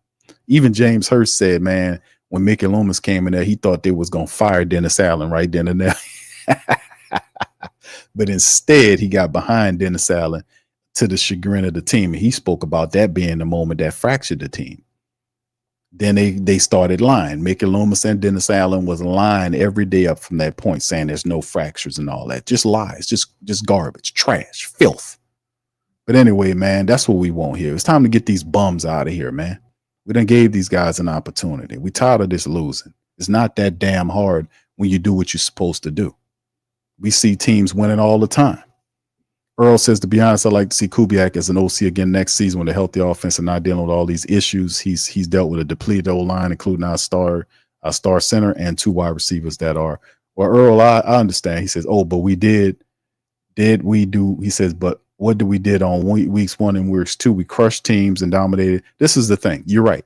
Weeks 1 and weeks 2, you dominated 2 teams. You beat a Carolina team that wasn't hitting on nothing. You beat a Dallas Cowboy team that was struggling. You beat the hell out of them, right? That's true, Earl. You did. Very, very true. But at the end of the day, very rarely in the NFL, you're going to get a full season with all your players healthy. It's just not going to happen. What you're talking about is not a reality. Now I appreciate weeks 1 and weeks 2, but at the end of the day, there's no there's no reality where you're going to have 100% of your team for a full year. It doesn't work like that. And as the offensive coordinator, he has to adjust and adapt to that reality. And if he can't, then he'll need to be running his team. In my estimation, I did like what he did in weeks 1 and weeks 2, but he could not even do like his whatever he was doing then, he couldn't even do it now. And you saying it was injuries. Listen, fam, if guys are not doing what they're supposed to do, there's only one answer for that. That's getting them out of here and getting other guys that will do what they got to do. We got money here. We're gonna pay you. We got to get you out of here. And no offensive coordinator going to have 100% of his offense for the majority of the time. Every team is going to deal with injuries. You're going to lose people. You're going to lose your running backs, your wide receivers, your tight ends, your offensive linemen. You're going to lose them. But you have to be able to adapt to the people you pick. Like you pick whoever these guys, these backup guys is, you pick those guys. That means that you have to get those guys to work when those other guys are not there. And the best way around that is you have to be able to get everybody involved. And he hadn't been able to do that. What Clint Kubiak does is he gets lazy on his play calling. Me personally, I don't want to see him back here next year. I'm going to just be honest with you. I don't want to see him because he can't adapt and he can't adjust. That's one thing. And when people was telling him, even the reporters was telling him about over usages of player, that's a trait that means you're a lazy play caller. Don't you see how vanilla his plays are? You mean just because we have these handful of guys here, and by the way, them guys, we've been having them guys, they've been here since summertime. You know how many practices that is that we've had these guys here? We can't run the same 15 plays over and over. say 15 plays. Boy, I was about to tear up everything if I seen that play. Well, Carr runs out as a wide receiver and takes. I'm so sick of that play. We run that play like 2 or 3 times a game. I'm tired of that. It's like the same plays, like the same 12, 14, 15 plays. I don't even think it's that many of them over and over again. I'm like, dude, we got 5 games left to go in the year. You mean to tell me that we don't have no new wrinkles, that we keep doing the same shit over and over again? Nah, brother. I respect what you're saying, fam, but at the end of the day, I think it's time for him to go, bro. Oh no. That dude, like I said, when he showed me everything, and remember my nursery rhyme? When Taysom's away, Kent Clue, or whatever his name is, Clint Kubiak can't call a play. Remember my little nursery rhyme I kept saying through the whole year? When Taysom's away, Clint Kubiak can't call a play. You know why? Because Clint Kubiak over relies on players as opposed to get everybody involved. That's what he does. Instead of using fullback, just put Taysom there. Instead of using the tight end, just put Taysom there. And I'm like, dude, put Taysom at the wide receiver position. You don't have a complement to MVS. Just play him at wide receiver. You got a fullback. Play the goddamn fullback. You got a backup running back. Use your damn backup running back. What's up, man? Why we got to do all of this with this guy? What's up with that? You know, he just can't come out. And we got a reporter asked him, hey, man, back-to-back questions last week about the overusage of Taysom Hill. Is there any what was the word they used? Is there any concerns for overusage? What did he say? What did he say? He said no. I'm like, the reporter asked him again. Hey man, you know, such. Oh, well, I think he'll be fine. All this. I'm like, dog, hey, stupid. You know, the man still has broken ribs, right? His broken ribs didn't go away. He's just getting pain shots. Even when he had the broken ribs, when he first got the goddamn rib issue, same as Elvin. They don't list them on the injury report and they don't heal. These people are not Wolverine. They don't have mutant healing factor. They're not healing that fast. They're operating with painkillers, pain shots, cortisone shots, industrial strength. So it don't matter if you got broken ribs or you banged up to hell, just go ahead and still run them into the ground. Just run them into the ground. Never mind the fact that you got a fullback, another running back, you got another wide receiver, you got another tight end. You still got all these other people. Never mind the fact you're supposed to be decoying Taysom and Elvin Kamara. They don't have to be focalized to running backs or wide receiver. You can move them all over the place. and use other players to give them opportunities. Never mind that shit. Nah, we just gonna run Taysom Hill in the ground. Now we don't have Taysom. Now what you gonna do? Overuse Alvin Kamara, Q? Of course. Of course. Nah, he done. He could. I done seen enough of this dude. That's a one hit quit on Clint Kubiak to me, bro. He can't adjust, dog. He can't adjust. And when confronted with the facts of what he needs to do, even Dennis Allen said that, man, we need to use more guys in our offense. And what did he do? The next game, didn't do shit. Even Dennis Allen told him that in the press conference when he told everybody we need to get other guys involved. He didn't do it. Man, that guy is history, man. No disrespect, Earl. I know you liked him, man. But dude, that's a one quitter. That's a one hitter quit on that guy. People saying Q, make him a coach. That dude ain't ready to be nobody coach, man. They'll run him up out of. He can't adjust. He can't adapt. Whatever offensive scheme that he thought he was going to install here, he don't even do double motions. At first, he was doing double motion, triple motion. You watch the Rams offense. The Rams offense is similar to the Saints offense. Very similar to the Saints offense. You've seen them using double motion, stuff like that going on, and the Saints don't even do that. They got a basic offense that almost to a degree looked like what we were running last year, with a little bit more uptick in pace. But outside of that, man, I'm just keeping it real, bro. I think I'm done on Kubiak, bro. He can't. He can't. He refuses, and I ain't gonna say can't. He refuses to get other guys involved consistently. He cannot do it. He cannot do it. We got MVS running around here. Why are we not? If you're trying to get opportunities for MVS, you got to move him around the field, create mismatches, maybe give him the ball like a running back. Got all that speed, get him involved, that type of thing. We can't even get him involved consistently. And he's a force. Can't get him involved. We don't have no complement on the outside. We got young Kevin Austin Jr.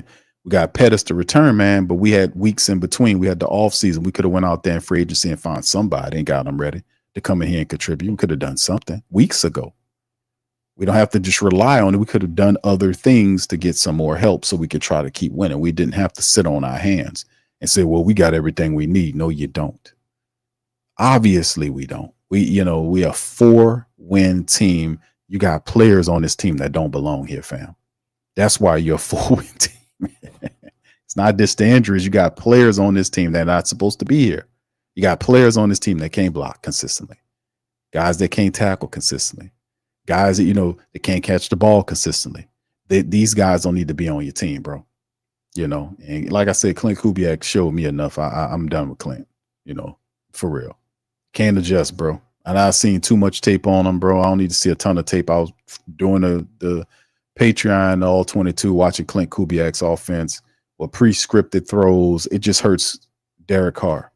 Like, let him, and it's not like Carr's reading the field anyway. It's like you go and watch the film. There are opportunities there, but you can see these are pre-scripted passes in which he'll turn and he don't even read. He'll just turn and fire it to wherever Taysom is, or turn and fire it to wherever Ellen is.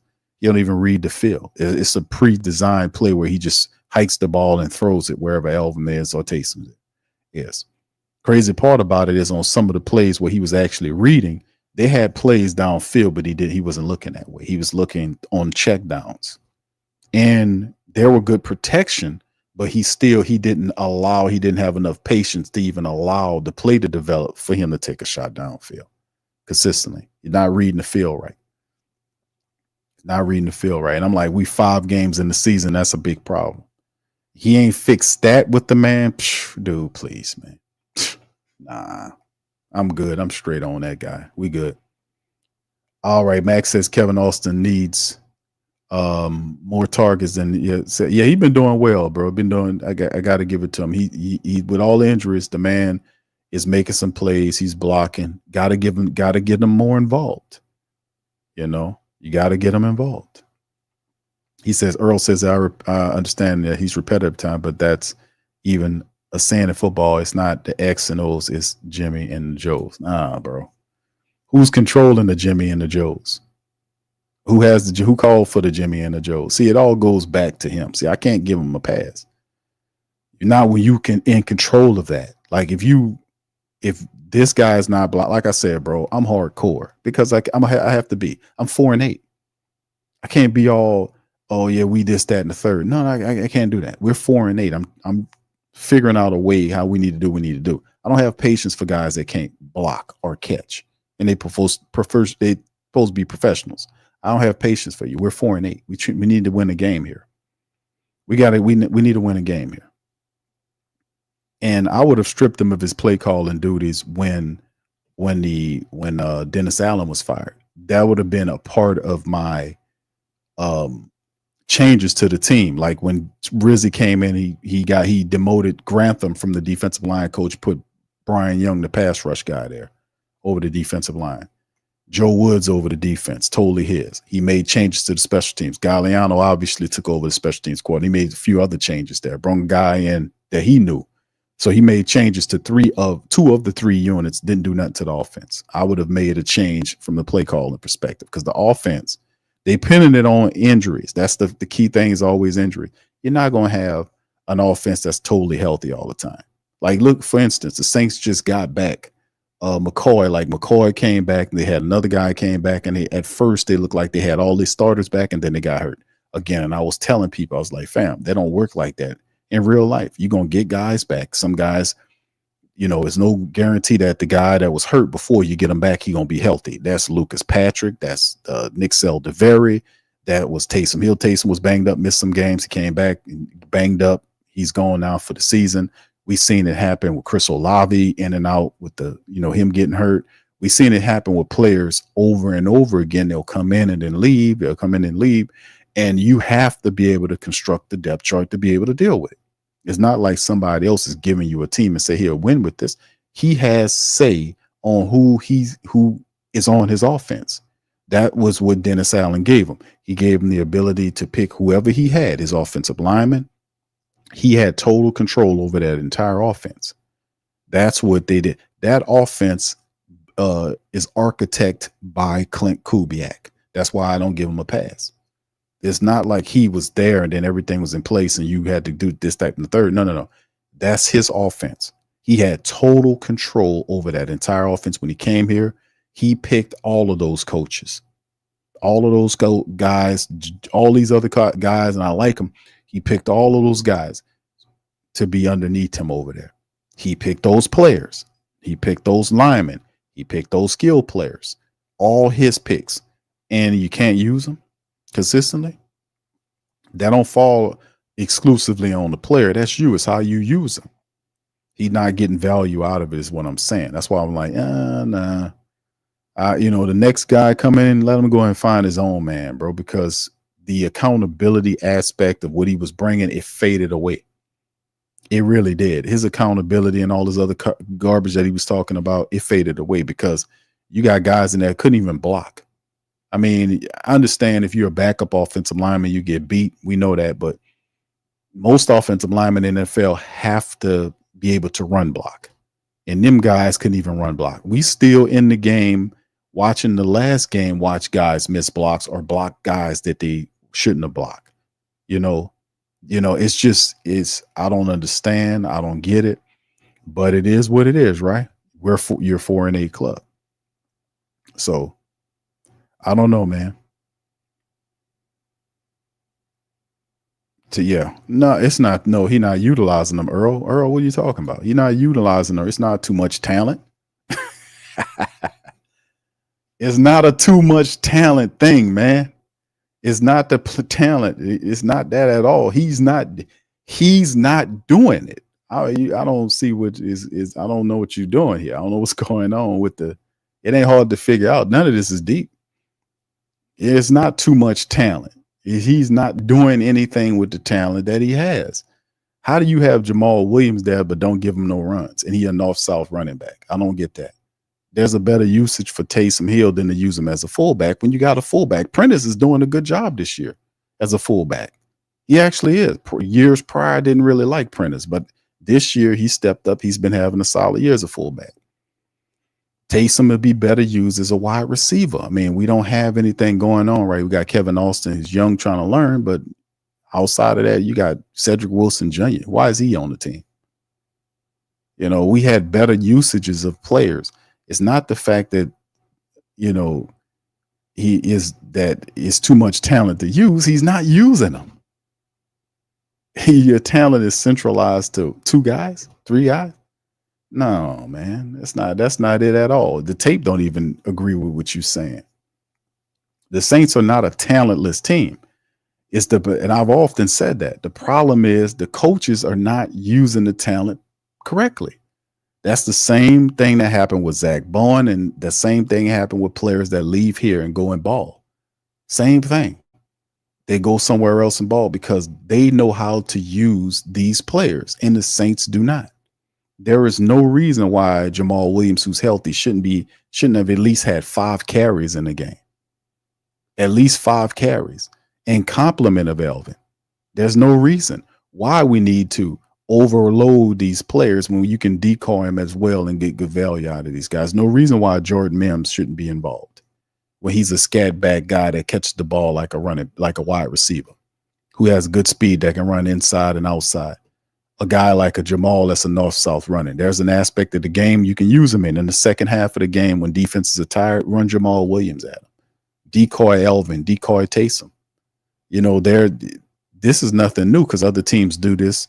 When the Rams did this. The Rams used both their little running backs. They used Williams and Corum and battle ram the Saints.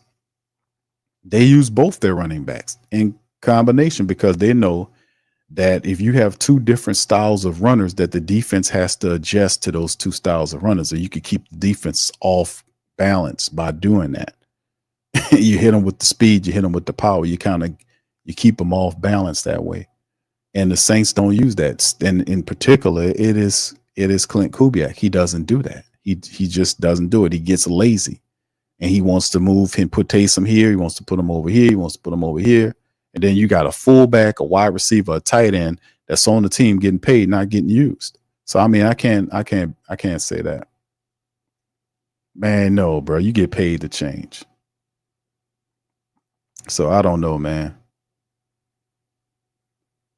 I just think I hear what you're saying on that, man. But now you just won't sway my opinion on Clint Kubiak because I've seen enough.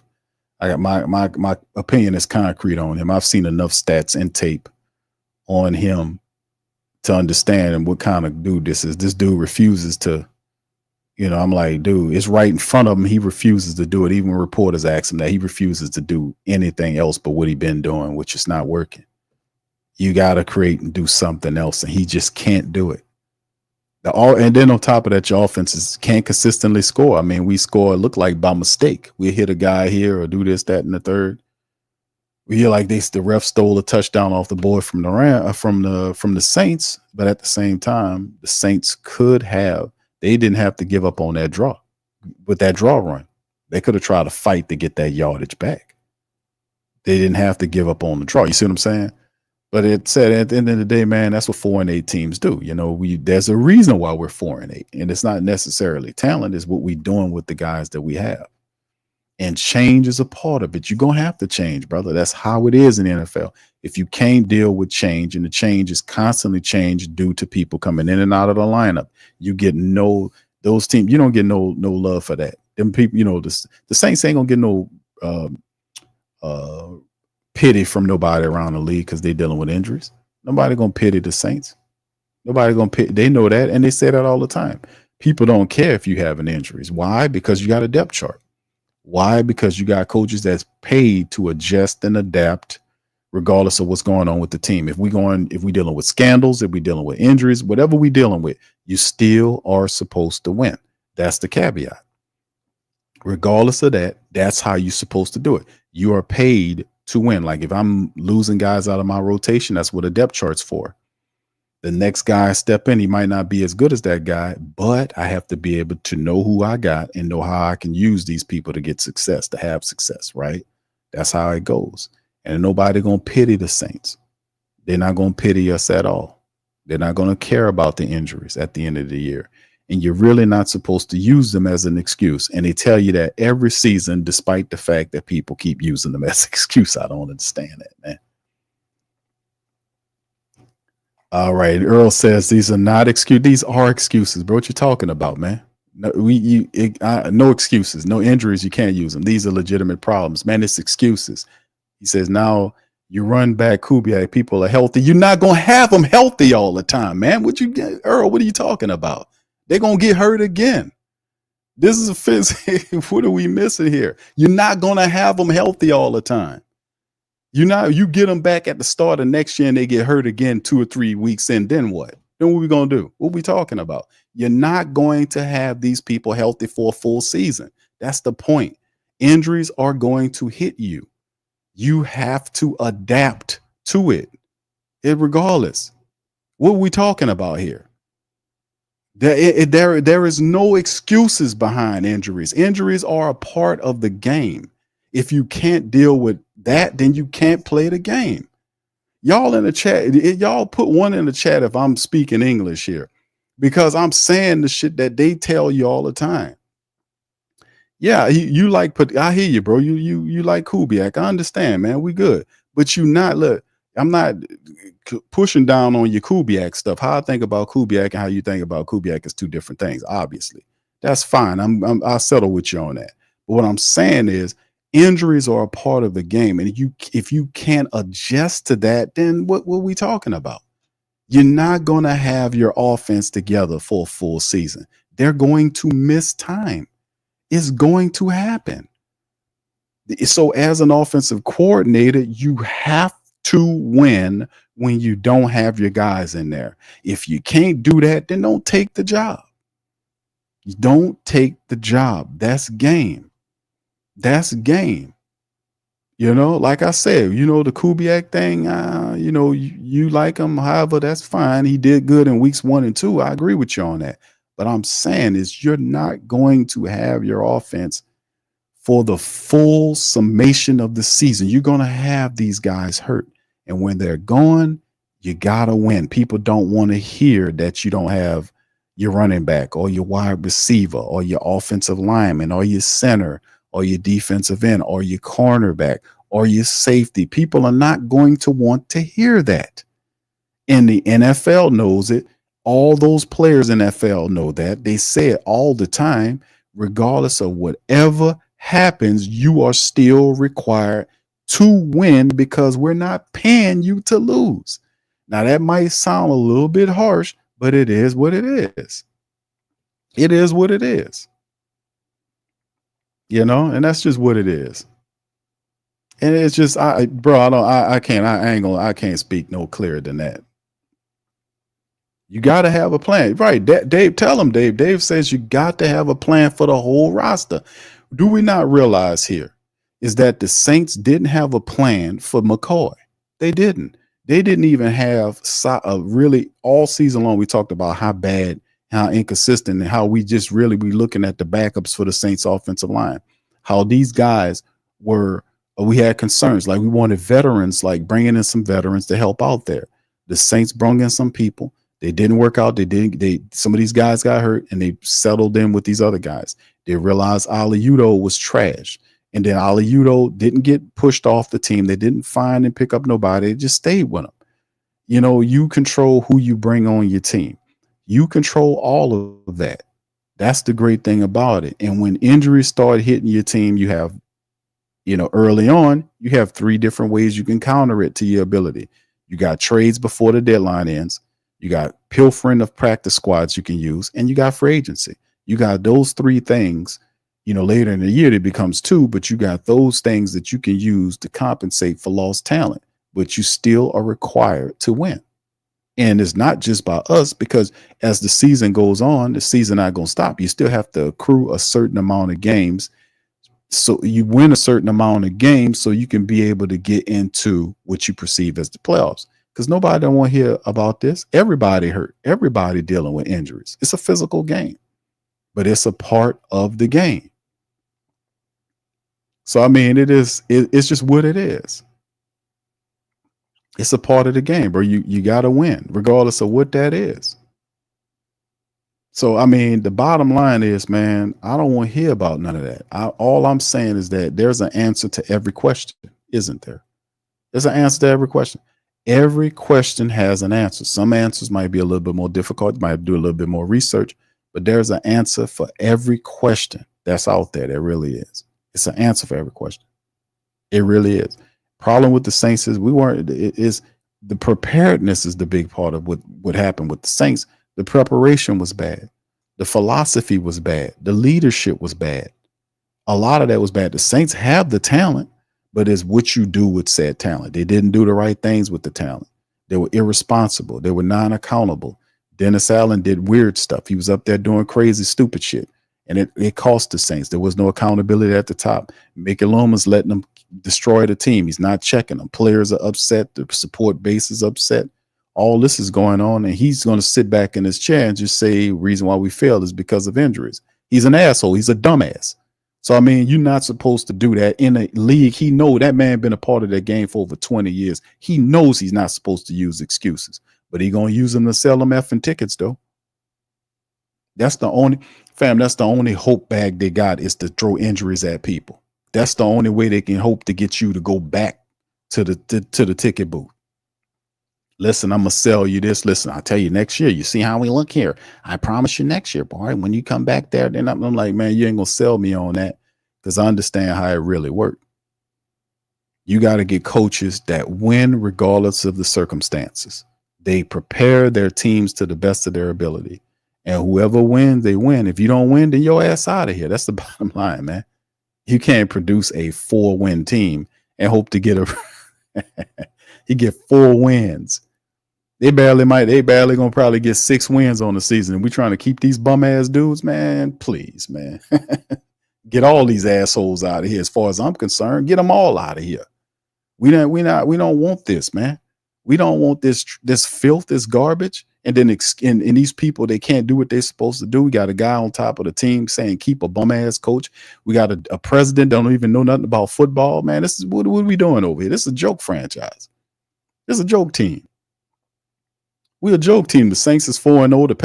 The Saints is 4-8. The Pelicans are 4-18. You think that's a joke? It's the same organization with the same trash. It don't matter. They funk and filth goes all the way over to the Pelican side. They got the same problems the Saints have. The Pelicans are dealing with it right now. The same shit, bro. The Pelicans are dealing with injuries more so than any other team in the NFL, similar to the Saints. You think that's a coincidence? Or it's just the fact that the Saints are behind the curb on all of the stuff dealing with the medicals. They are behind the curb. The Pelicans been behind the curb. They can't keep the man healthy to play. They got a player in Zion Williamson who can't even stay on the goddamn court. Can't stay on the court. He just got pissed off about a contract that he's not making any money on that he signed, last year? He finally looked at the contract and said, I got to find a new agent to get me up out of this contract, man. I ain't making no money. Contract based on him staying under a certain weight. Contract based on him playing a certain amount of games. And in my perspective, I think, and we talked about this before, that I think that they trying to keep him under a certain amount of games so they don't have to pay his ass.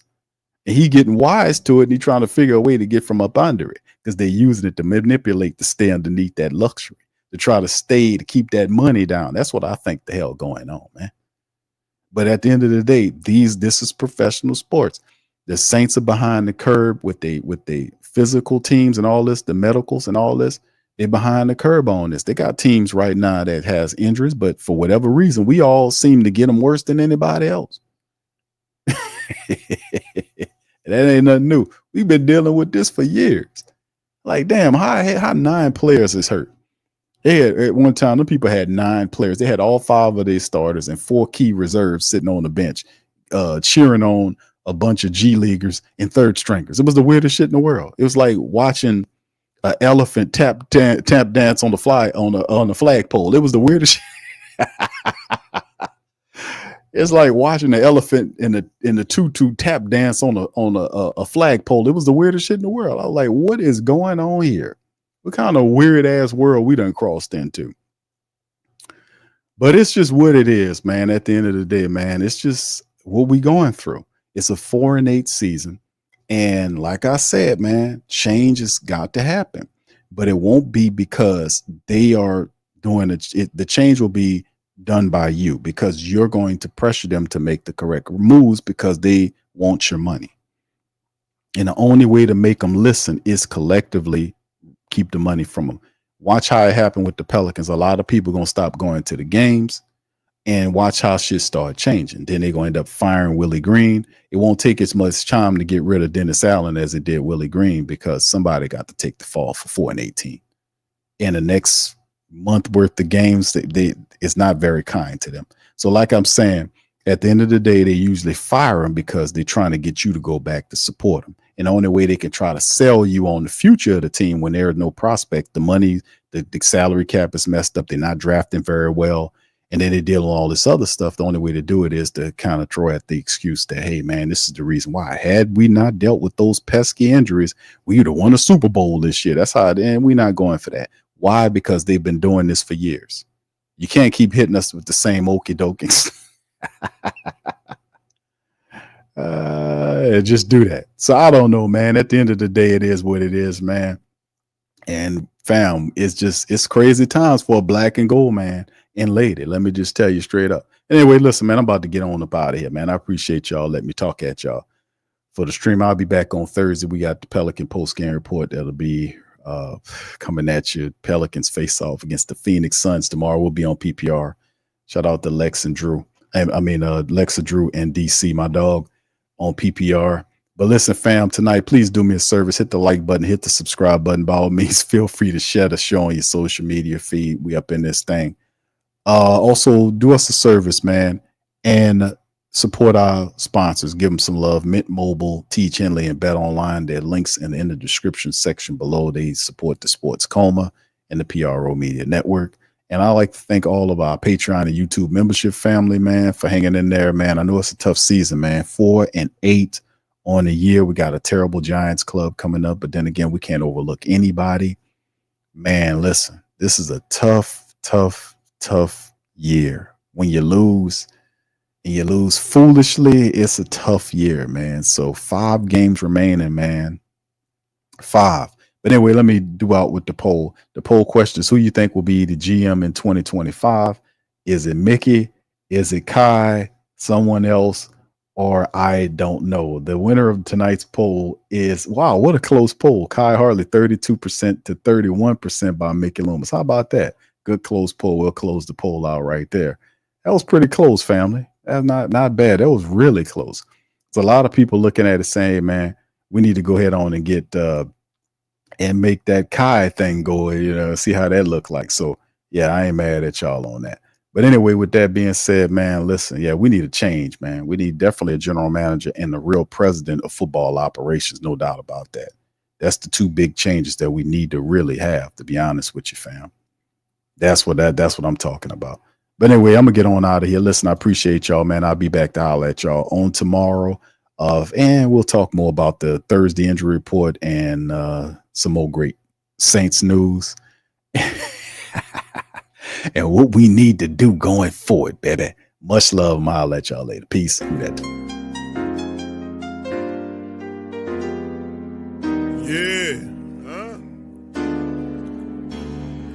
Boogie like Benson, I'm a who that. I'm a who that. Long as I'm living, I'm a who that. Lose or winning, I'm a who that. Sports Coma, yeah, this is where we do that. Where we do that, where we do that, where we do that, where we do that, where we do that. Boogie like Benson, I'm a who that. I'm a who that. Sports Coma, this is where we do that. Where we do that. Welcome, welcome, welcome. Somebody please better help. Running this thing like elf. I thank God every day I'm not a felt. Go to YouTube live with Big Q and the guys. If you ain't ride or die, the bandwagon get flipped. Been marching in, that was way for the ring. I was yelling out your shame for the championship. Bucking on town, duck down. Falcons, pluck, get shut down. Panthers ain't much touchdown. The vision really belong to us now. So much hate on the Saints, you could probably tell. Ever since Bounty Gate hit the NFL, when things seem fishy, then you probably smell the crooked referees on Roger Goodell. Yeah, money like this, and I'm a who that. Every day I'm living, I'm a who that. Lose or winning, I'm a who that. It's the Sports Coma, this is where we do that. Where we do that, where we do that, where we do that, where we do that, where we do that. Boogie like this, and I'm a who that. It's the Sports Coma, this is where we do that. You're listening to the Sports Coma with Big Q and the the guys on the All right. PRO Let's go. Media Network.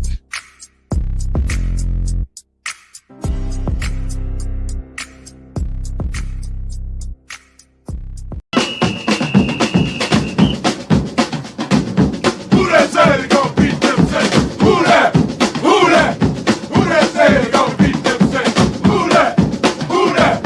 Who that say they gon' beat them Saints? Who that? Bet Online is the world's most trusted betting platform and your number one source for online betting. From the earliest odds to in-game live betting, Bet Online provides you with all the action and the ability to watch the games as they happen. With the largest selection of odds on everything from football, NBA, and college basketball, NHL to UFC and MMA. Head to Bet Online today to get in on all the action with America's most trusted site for online wagering. Bet Online, the game starts here.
TheWhoThatDaily.com. That's right, TheWhoThatDaily.com. Your one-stop shop for everything New Orleans Saints, New Orleans Pelicans, LSU Tigers, even the top flight boxing. So if you're a Who That and you're looking for a place to stay up on your team, TheWhoThatDaily.com is your site. TheWhoThatDaily.com for the sport Who That in all of us. That's right, the Pro Shop is the platform store where you can go and buy all the latest merch to support the platform. Available at the Pro Shops, we have dozens of hundreds of products available for you and your family. Unisex tees for men and women, hoodies and sweatshirts, tank tops, kids and baby items, long sleeve tees, mugs, pillows, wall art, bath bedding, face masks, phone cases, stickers, bags, fanny packs, socks, hats, and many other items. Please feel free to check out the Pro Shops. The link is in the description section below. And remember, it helps the platform continue to grow. Check out the Pro Shop and Who That too.